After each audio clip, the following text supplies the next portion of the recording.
Bonjour à tous et à tous et bienvenue dans ce nouvel épisode de notre série dédiée aux outils de la préparation mentale. Aujourd'hui, nous allons plonger dans un sujet qui me tient particulièrement à cœur, la visualisation. Pourquoi commencer par cet outil? Parce qu'il est à la fois simple à comprendre et d'une puissance redoutable. La visualisation, c'est bien plus que s'imaginer réussir. C'est une pratique qui mobilise à la fois votre esprit et votre corps, transformant vos pensées en actions concrètes. Vous êtes sportif, entrepreneur, étudiant ou tout simplement une personne en quête d'épanouissement? Eh bien, ce podcast est fait pour vous. La visualisation vous aidera à atteindre vos objectifs, à surmonter vos peurs et même peut-être à améliorer vos performances dans tous les aspects de votre vie. En tous les cas, je vous le souhaite. Dans cet épisode, nous allons explorer les origines historiques et philosophiques de la visualisation, de l'Antiquité à nos jours. Puis nous découvrirons les bases scientifiques, pourquoi et comment la visualisation agit sur votre cerveau et votre corps. Puis je vous partagerai des témoignages inspirants issus du sport, de la vie professionnelle et personnelle. Et enfin, et évidemment, je vous donnerai des exercices pratiques pour intégrer la visualisation dans votre quotidien. Mais avant de commencer, laissez-moi me présenter pour celles et ceux qui découvrent ce podcast. Je m'appelle Bruno Aissou et je suis coach préparateur mental, thérapeute, praticien en bilan de compétences et j'ai également suivi plusieurs formations sur la nutrition sportive et la préparation physique. Mon objectif est de proposer un accompagnement holistique qui prend en compte la personne dans sa globalité pour mieux comprendre ses besoins et l'aider à atteindre ses objectifs. Mon métier consiste à accompagner des individus comme vous à révéler leur potentiel, à surmonter leurs blocages et à réaliser leur ambition, qu'il s'agisse de performances sportives, de projets professionnels ou tout simplement d'équilibre personnel. Au fil de mon expérience, j'ai eu la chance de travailler avec des athlètes de haut niveau, des managers confrontés à une pression constante des entrepreneurs à la recherche de sens, et même des parents désireux de mieux soutenir leur enfant. Dans mon approche, j'intègre des outils variés et puissants, tels que la programmation neuro-linguistique, la PNL, l'hypnose, l'analyse transactionnelle, ainsi que des techniques issues de la préparation mentale, comme la visualisation. Ce qui me passionne dans ce travail, c'est que ces outils ne doivent pas être réservés qu'à une élite. Ils sont accessibles à tout le monde, peu importe votre point de départ. L'essentiel est de savoir, évidemment, où vous voulez aller. Pourquoi ai-je choisi de me spécialiser dans la préparation mentale? Parce que j'ai vu encore et encore à quel point le mental est un levier décisif. Surtout depuis les 20 dernières années où la neuroscience a pu vraiment faire progresser les thèses d'antan, on va le revoir autour de l'Antiquité jusqu'à nos jours. Mais la réussite n'est pas uniquement une question de talent ou de chance. Elle repose avant tout sur la capacité à maîtriser son esprit et cette maîtrise, je suis là pour vous aider à la développer. Alors installez-vous confortablement, prenez un café si vous êtes chez vous ou si vous vous apprêtez à aller courir, mettez vos écouteurs et prenez le temps de ce voyage. Et nous allons commencer ce voyage dans le temps pour essayer de comprendre ce qu'est la visualisation aujourd'hui et pourquoi elle fonctionne si bien. Il faut d'abord explorer ses racines historiques et philosophiques. La visualisation, ce n'est pas une invention récente, ni un simple outil de développement personnel. C'est une pratique qui puise ses sources dans l'Antiquité, les traditions spirituelles et les philosophies qui ont marqué notre humanité. Si je vous dis visualisation, vous pensez peut-être à un sportif moderne ou des coachs de développement personnel. Mais il y a déjà 2000 ans, les philosophes stoïciens avaient déjà compris la puissance de cette pratique. Pour eux, la visualisation n'était pas simplement une méthode pour réussir, c'était un exercice pour mieux vivre, pour mieux être. Prenons Marc Aurèle, cet empereur philosophe qui dirigeait l'Empire romain tout en pratiquant la méditation quotidienne. Dans ses mémoires, qu'il écrit dans ses pensées pour moi-même, il écrit: ne te laisse pas surprendre par les malheurs, entraîne ton esprit à les anticiper. Ce principe est appelé la préméditation des mots, M-A-U-X, qui consistait à imaginer les difficultés, les échecs ou même les catastrophes possibles. Mais attention, il ne s'agissait pas de sombrer dans l'anxiété, c'était tout le contraire. En anticipant les obstacles, il s'y préparait mentalement, les rendant plus acceptables et donc moins effrayants. Par exemple, avant de partir au combat, un général stoïcien pouvait visualiser la défaite, les troupes battues, les pertes humaines, mais en visualisant aussi les actions qu'il pourrait entreprendre dans ce scénario, il renforçait sa résilience et son sang-froid. Cette idée est incroyablement moderne. Aujourd'hui, les sportifs, évidemment, utilisent ce concept pour visualiser les défis qu'ils pourraient rencontrer. Un adversaire coriace, une chute, un coup dur. Eh bien, dans le monde de l'entreprise aussi, c'est une arme fatale et redoutable. Imaginez un manager qui se prépare à des objections lors d'une négociation. Plutôt que de se laisser déstabiliser, il arrive prêt, calme et efficace.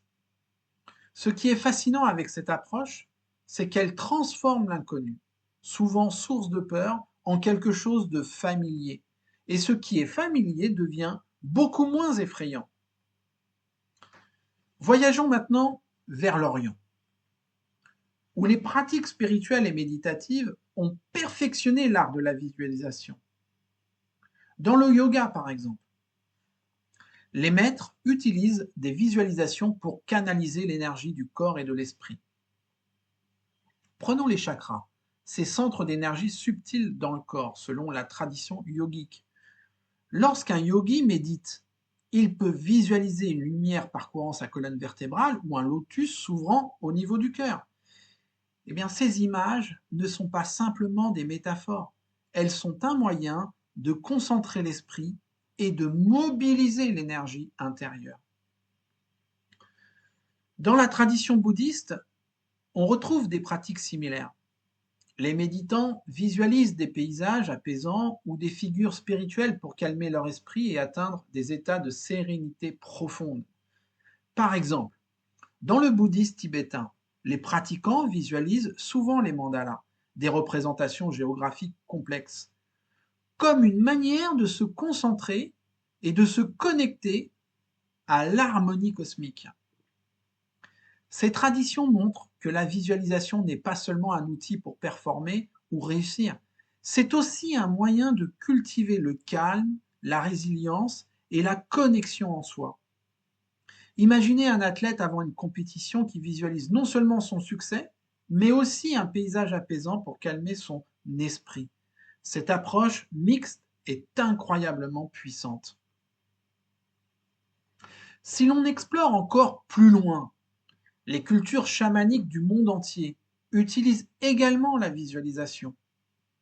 Dans les traditions amérindiennes, par exemple, eh bien, les chamans visualisent des esprits ou des animaux totems pour guider leur action et soigner leur communauté. Un rituel courant consiste à imaginer un voyage spirituel où le chaman visualise chaque étape avec précision. Les paysages, les défis, les aides spirituelles. Ces pratiques, bien qu'anciennes, reposent sur les mêmes bases que la visualisation moderne. Engager pleinement l'esprit pour influencer la réalité. Quand j'ai découvert ces approches dans mes formations, ce fut une vraie révélation. Je me souviens encore de l'une de mes premières visualisations guidées. C'était un exercice simple. Imaginez une lumière chaude et réconfortante parcourant mon corps, apaisant chaque tension. Je me souviens encore de cette sensation, un calme profond, une clarté mentale que je n'avais jamais ressentie auparavant. Cette expérience m'a donné envie d'aller plus loin, d'explorer comment cette pratique pouvait transformer ma manière d'aborder les défis. Depuis, je l'ai intégré dans ma routine matinale. Chaque matin, je prends quelques minutes pour visualiser ma journée idéale, les échanges inspirants avec mes clients, les moments de créativité et même les obstacles que je pourrais rencontrer. Et vous savez quoi? Cela a changé ma manière d'aborder la vie. Je suis plus serein, plus concentré et mieux préparé. J'ai travaillé avec un jeune entrepreneur qui se sentait submergé par ses responsabilités.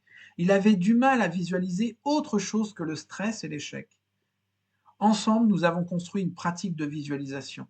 Chaque soir, il s'imaginait surmontant les défis de sa journée avec calme et efficacité. Après quelques semaines, il m'a dit: Bruno, ce simple exercice a transformé littéralement ma confiance en moi. Ce que nous montrent toutes ces traditions, qu'elles soient stoïciennes, orientales ou chamaniques, c'est que la visualisation est un outil intemporel, universel. Elle traverse les époques et les cultures, parce qu'elle répond à un besoin fondamental, celui de donner du sens à nos actions, d'apaiser nos esprits et de nous préparer à affronter le monde avec force et sérénité. En explorant ses racines historiques et philosophiques, on comprend que la visualisation n'est pas seulement une méthode moderne, c'est une pratique ancrée dans la sagesse de l'humanité, que ce soit pour anticiper les obstacles, canaliser votre énergie ou vous connecter à votre objectif. La visualisation est un vrai cadeau. Alors pourquoi ne pas l'essayer dès aujourd'hui? Maintenant que nous avons exploré les origines historiques et philosophiques de la visualisation, il est temps de plonger dans la science. Parce que vous savez, cette pratique qui semble si intuitive est en réalité solidement appuyée par des découvertes neuroscientifiques fascinantes. La visualisation n'est pas seulement un outil de développement personnel, c'est une technologie mentale qui s'engage profondément vers votre corps, vers votre cerveau. Commençons par une idée essentielle. Votre cerveau est un simulateur mental incroyablement puissant. Je répète, votre cerveau est un simulateur mental incroyablement puissant. Lorsque vous imaginez une action, par exemple courir un 100 mètres, parler en public ou réaliser un exploit, votre cerveau active les mêmes circuits neuronaux que si vous réalisiez réellement cette action. C'est ce qu'on appelle la théorie de l'équivalence fonctionnelle. Visualiser et agir sont pour votre cerveau presque équivalents. Les zones motrices s'activent et les schémas neuronaux se renforcent. Et votre esprit s'entraîne littéralement à l'action. Le chercheur Stephen Kosslyn, pionnier dans l'imagerie mentale, a mené des études montrant que la visualisation active les zones motrices et prémotrices du cerveau. Cela signifie quoi? Que lorsque vous imaginez un geste ou une action, votre cerveau se prépare à l'exécuter, comme s'il répétait en coulisses avant le grand jour. Imaginez que vous avez une présentation importante à faire. Si vous vous visualisez debout, parlant avec confiance, répondant aux questions avec aisance, votre cerveau se prépare à vivre cette situation. Et le jour J, il ne s'agira pas d'un saut dans l'inconnu, mais d'une expérience déjà anticipée mentalement. Moi, je me souviens d'un moment où j'ai moi-même utilisé cette technique avant une intervention devant une salle. J'ai pris 10 minutes pour me visualiser calmement en voyant chaque détail, le regard attentif du public, ma posture, le ton de ma voix. Et ce que j'ai ressenti ensuite, c'était une sorte de confiance naturelle, comme si j'avais déjà vécu cette expérience. Prenons l'exemple de Lindsey Vonn, l'une des meilleures skieuses alpines de tous les temps. Avant chaque course, elle visualisait son parcours dans les moindres détails, chaque virage, chaque saut, chaque inclinaison de son corps. Elle disait: je skie mes courses dans ma tête avant de les skier sur la neige. Cette préparation mentale lui a permis de remporter des dizaines de victoires, car dans son esprit, elle avait déjà vécu la course et préparé son corps et son esprit à réagir parfaitement. Le légendaire basketteur Michael Jordan utilisait également la visualisation. Avant chaque match, il se voyait marquer, dribbler, passer. Cette pratique, combinée à son talent, faisait de lui un athlète presque imbattable. Il répétait mentalement ses mouvements, si bien qu'il devenait une seconde nature lorsqu'il était sur le terrain. Une étude publiée dans le Journal of Sports Psychology a révélé que les athlètes qui visualisent leurs performances améliorent leurs résultats jusqu'à 20%. Pourquoi? Parce que la répétition mentale permet au cerveau de créer des automatismes, réduisant ainsi le stress et l'incertitude lors de l'action réelle. J'ai travaillé avec un jeune gardien de but qui avait du mal à anticiper les pénaltys. Nous avons pratiqué la visualisation en créant mentalement des scénarios où il plongeait dans la bonne direction. Après plusieurs semaines, il m'a dit: c'est étrange, mais sur le terrain, je ressens moins de stress et je suis plus instinctif. Cela montre que la visualisation peut littéralement se programmer et reprogrammer, si je puis dire, votre cerveau. Un autre phénomène fascinant lié à la visualisation est ce qu'on appelle la plasticité neuronale. Il s'agit de la capacité du cerveau à se remodeler, à créer de nouvelles connexions neuronales en réponse à nos expériences réelles ou imaginées. Quand vous visualisez une action ou un objectif, vous renforcez les circuits neuronaux impliqués. C'est un peu comme tracer un chemin dans une forêt dense. Plus vous passez par ce chemin, plus il devient clair et facile à emprunter. À force de répéter mentalement une action, elle devient de plus en plus naturelle pour votre esprit et votre corps. Une étude menée à Harvard a étudié deux groupes de pianistes. Le premier groupe pratiquait physiquement un morceau de musique, tandis que le second se contentait de le visualiser mentalement. Résultat, les deux groupes ont montré des améliorations similaires dans leur performance. Cela prouve que la répétition mentale peut être presque aussi efficace que la pratique physique. Un chirurgien que j'ai accompagné m'a confié qu'il visualisait chaque opération avant de la réaliser. Il imaginait chaque étape, l'incision, les mouvements précis de ses mains et même les imprévus possibles. Cela l'aidait à rester concentré et à réduire le stress dans des moments cruciaux. La visualisation ne prépare pas seulement vos muscles et vos mouvements, elle joue aussi un rôle clé dans la gestion de vos émotions. Lorsque vous vous imaginez réussir à surmonter un obstacle, votre cerveau libère de la dopamine. Ce processus crée une boucle positive. Vous vous sentez bien en visualisant votre réussite, ce qui renforce votre envie de passer à l'action. J'ai accompagné un entrepreneur qui avait une peur intense de parler en public. À chaque fois qu'il montait sur scène, son cœur battait la chamade et il perdait ses moyens. En utilisant la visualisation, il a appris à associer cette situation à des émotions positives. Confiance, calme, enthousiasme. La prochaine fois qu'il est monté sur scène, il m'a dit: j'ai ressenti une sérénité que je n'avais jamais connue auparavant. La science de la visualisation est claire. Cette pratique engage votre cerveau, votre corps et même vos émotions. Elle renforce vos connexions neuronales, améliore vos performances et vous prépare à affronter les défis avec confiance et sérénité. Que vous soyez un sportif, un professionnel ou simplement une personne en quête de mieux-être, eh bien la visualisation est un outil accessible, validé par des études et incroyablement puissant. Rappelez-vous, chaque fois que vous visualisez, vous préparez votre esprit et votre corps à réussir. On associe souvent la visualisation au sport, à ces images de grands champions se préparant mentalement avant une compétition. Mais ce que beaucoup de gens ignorent, c'est que la visualisation est tout aussi puissante dans la vie quotidienne et professionnelle. Parce que soyons honnêtes, que vous soyez athlète ou entrepreneur, vous affrontez des défis. Et votre cerveau, votre plus grand allié, peut vous y préparer de la même manière. Imaginez un manager qui doit présenter une stratégie à son équipe ou à son conseil d'administration. Ce genre de moment peut être stressant, mais grâce à la visualisation, il peut littéralement répéter cette présentation dans son esprit. Il se voit entrer dans la salle avec assurance, poser ses documents, respirer profondément et s'adresser à son auditoire avec clarté.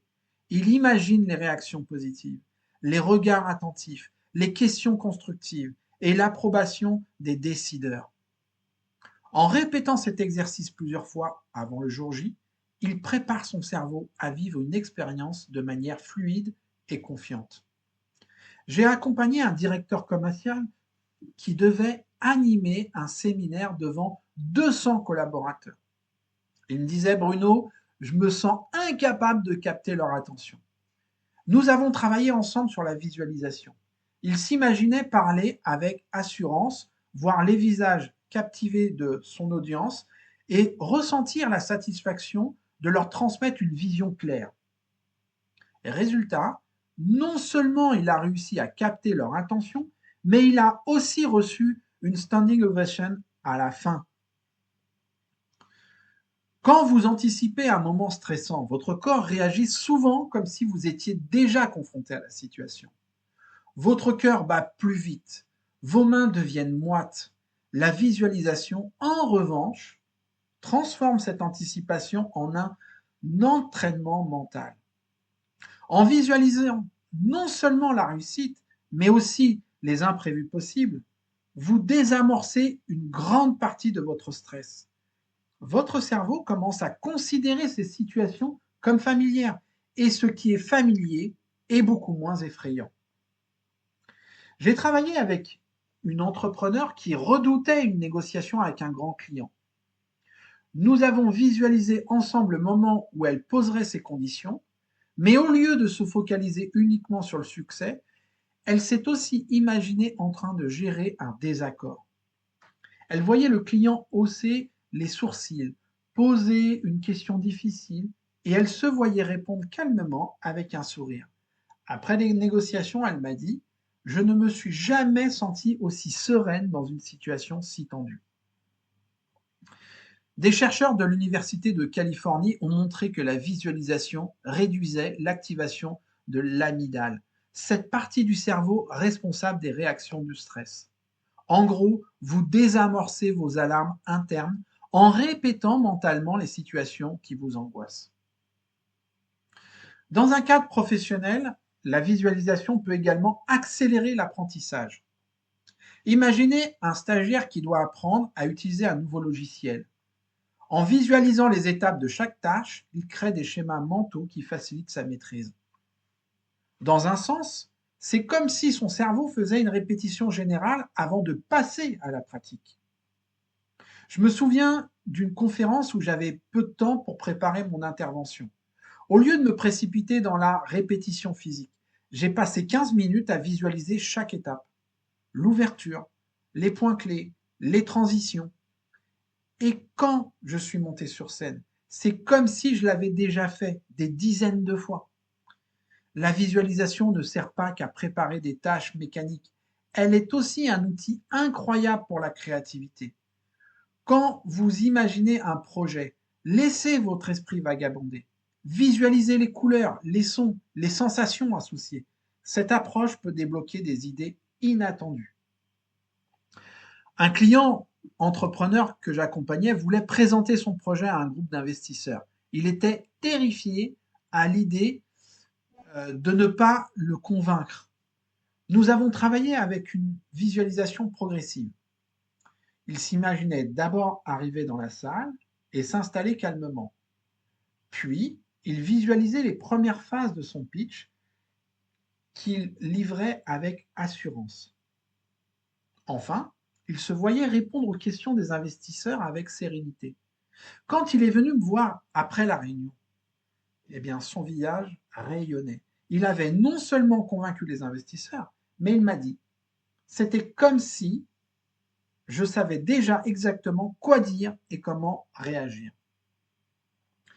Un autre exemple, j'ai également accompagné une mère de famille qui voulait reprendre des études tout en gérant ses 3 enfants. Très difficile. Elle me disait, je ne vois pas comment je vais m'en sortir. Ensemble, nous avons visualisé son quotidien idéal, des moments organisés, des plages horaires consacrées à ses études et des instants de qualité avec ses enfants.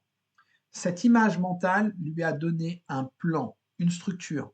Quelques mois plus tard, elle avait repris ses études avec succès et se sentait plus épanouie que jamais. Les grands leaders ne se contentent pas de diriger, ils inspirent. Et cela passe souvent par une visualisation claire de leur vision. Quand ils partagent leurs idées, on ressent leur conviction, car ils ont déjà vu cette vision dans leur esprit. Prenez les leaders comme Steve Jobs. Il visualisait ses produits dans les moindres détails avant même qu'ils ne soient créés.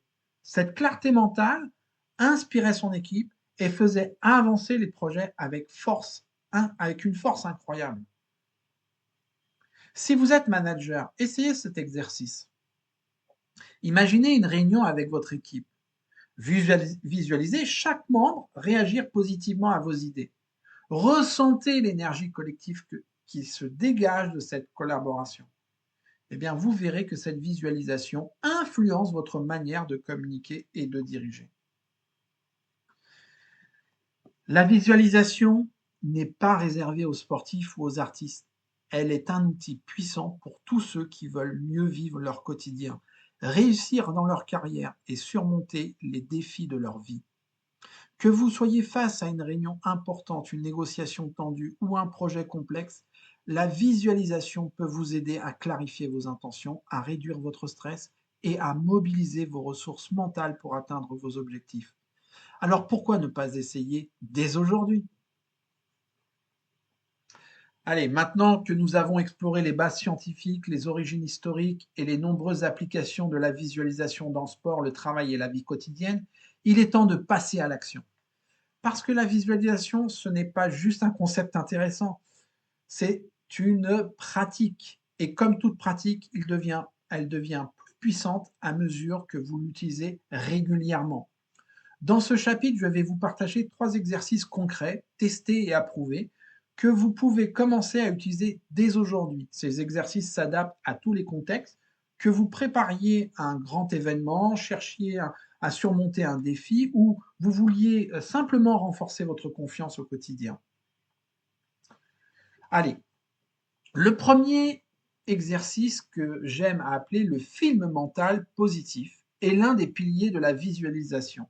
Il s'agit de créer un véritable court-métrage mental dans lequel vous êtes la star, où vous réalisez ou vos objectifs. Pourquoi cela fonctionne-t-il? Parce que votre cerveau, comme nous l'avons vu, ne fait pas la différence entre une expérience vécue et une expérience intensément imaginée. Allez, étape par étape. Trouvez un endroit calme où vous ne serez pas dérangé. Cela peut être chez vous, dans un parc ou même dans votre voiture. À l'arrêt, évidemment. Asseyez-vous confortablement et prenez quelques respirations profondes pour vous détendre. Imaginez une scène où vous avez atteint votre objectif. Si vous êtes sportif, par exemple, visualisez-vous en train de marquer un but, ou franchir la ligne d'arrivée, ou de réussir une figure complexe. Si vous êtes professionnel, imaginez-vous donner une présentation réussie, signer un contrat important ou gérer une réunion avec brio. Si vous cherchez un moment de sérénité, visualisez-vous dans un environnement apaisant, comme une plage ou une forêt. Impliquez tous vos sens. Les couleurs, quelles sont les teintes qui vous entourent? Les sons, entendez-vous des applaudissements, le bruit des vagues ou une musique douce? Les émotions, ressentez la fierté, la joie ou la sérénité d'avoir réussi. Et puis enfin, rejouez ce film plusieurs fois en y ajoutant des détails à chaque répétition. Moi, je pratique cet exercice avant chaque intervention importante. Avant une conférence, je m'imagine entrer dans la salle, saluer les participants avec un sourire et commencer à parler avec assurance. Je vois les têtes qui hochent, j'entends les applaudissements, euh, je ressens cette satisfaction intérieure. Ce film mental me donne l'élan dont j'ai besoin pour réussir. Une recherche qui a été publiée dans un journal américain a révélé que les athlètes qui pratiquent la visualisation augmentent leur taux de réussite de 30% lors des compétitions. Alors imaginez ce que cela peut faire dans votre vie quotidienne. Deuxième exercice, je l'appelle la visualisation négative, inspirée des stoïciens comme on l'a vu tout à l'heure, est tout aussi important que le film mental positif. Elle consiste à anticiper des obstacles ou les imprévus et à imaginer comment vous allez les surmonter. Pourquoi est-ce si important? Parce que cela va vous permettre de transformer l'inattendu en quelque chose de gérable et donc de moins stressant. Allez, étape par étape. Premièrement, identifier un objectif ou une situation importante à venir. Listez les obstacles possibles. Par exemple, si vous préparez une présentation, pensez aux problèmes techniques, aux questions difficiles ou à votre propre nervosité. Visualisez chaque obstacle. Imaginez qu'il se produit, mais surtout, voyez-vous y faire face calmement et efficacement. Et puis, ressentez la maîtrise. Ressentez ce que cela fait de gérer cet imprévu avec sérénité.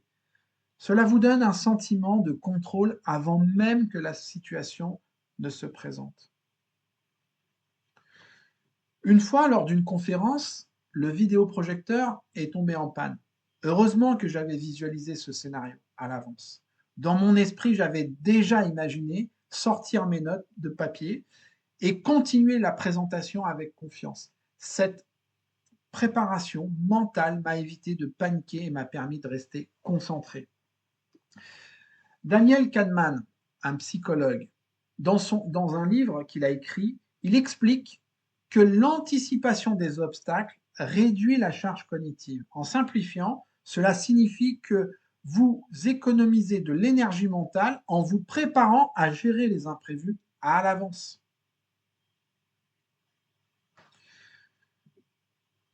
Alors, pour finir, je vais vous parler de l'ancrage émotionnel. Alors ça s'ajoute aussi un peu à la visualisation. Je pense à la programmation neurolinguistique. Elle consiste à associer une émotion ou une visualisation à un geste ou une phrase spécifique. L'idée, elle est simple. Chaque fois que vous refaites ce geste ou dites cette phrase, vous réactivez l'état mental positif associé. Ok? Donc, pareil, étape par étape, choisissez une visualisation où vous ressentez une forte émotion positive. Confiance, sérénité, énergie. Pendant que vous êtes immergé dans cette visualisation, associez-y un geste ou une phrase. Un geste, par exemple, serrez doucement le poing ou posez votre main sur votre cœur. Une phrase, ça peut être dites quelque chose de motivant comme je suis prêt ou j'ai tout ce qu'il faut pour réussir. Répétez cet ancrage plusieurs fois. Votre cerveau associera peu à peu ce geste à cette phrase, à l'état émotionnel positif. Et utilisez cet ancrage dans des moments de stress ou avant un événement. Un jeune footballeur que j'accompagnais avait du mal à gérer la pression des tirs au but. Nous avons créé un ancrage chaque fois qu'il visualisait un tir réussi et serrait son poing. Le jour du match, lorsqu'il a fait ce geste avant de tirer, il m'a confié que cela l'avait aidé à retrouver sa concentration et son calme. Et bien sûr, il a marqué. Des recherches en programmation neurolinguistique ont montré que l'ancrage répétitif peut renforcer les schémas neuronaux pendant, pendant la compétition, par exemple, rendant les états émotionnels positifs et plus facilement accessibles. Et puis, un dernier exercice qui me semble puissant, qui consiste à combiner la visualisation avec l'écriture. En plus d'imaginer votre réussite, écrivez-la. Décrivez votre objectif comme si vous l'aviez déjà atteint. Cette combinaison renforce l'engagement mental et émotionnel de votre vision. Donc, les étapes sont les suivantes. Visualisez votre objectif avec les exercices précédents. Prenez une feuille et écrivez au présent. Je donne une présentation incroyable devant mon équipe. Je franchis la ligne d'arrivée avec un immense sourire, par exemple. Puis, relisez ces affirmations régulièrement, surtout avant des moments importants. Ces exercices sont des outils simples, mais incroyablement puissants. Ils vous permettent de mobiliser votre esprit, d'anticiper vos défis et de vous connecter émotionnellement à votre succès. Mais souvenez-vous, comme tout outil, il ne fonctionne que si vous les utilisez. Alors essayez dès aujourd'hui. Prenez 5 minutes, testez un exercice et voyez comment cela peut transformer votre état d'esprit. Nous voici à la fin de cet épisode. Et si je devais vous laisser avec une idée clé, ce serait celle-ci. La visualisation n'est pas qu'un exercice mental, c'est une clé pour transformer vos rêves en réalité. Pensez-y, tout ce que nous accomplissons dans la vie commence par une pensée. Chaque réussite, chaque grande innovation, chaque transformation personnelle a d'abord pris forme dans l'esprit avant de devenir réalité. La visualisation, c'est le moyen de nourrir cette pensée, de la rendre vivante, palpable, et de mobiliser votre esprit et votre corps dans la même direction. Dans cet épisode, nous avons exploré pourquoi la visualisation fonctionne, comment elle est enracinée dans l'histoire et validée par la science, et surtout comment vous pouvez commencer à l'utiliser dès aujourd'hui pour atteindre vos propres objectifs. Maintenant, au-delà des études, des exemples et des exercices, il y a une chose essentielle à retenir. Vous êtes le créateur ou la créatrice de votre propre réalité. Et la visualisation, eh bien, vous donne le pouvoir d'écrire le scénario de votre vie avec intention et clarté. Ce qui est merveilleux avec la visualisation, c'est sa simplicité.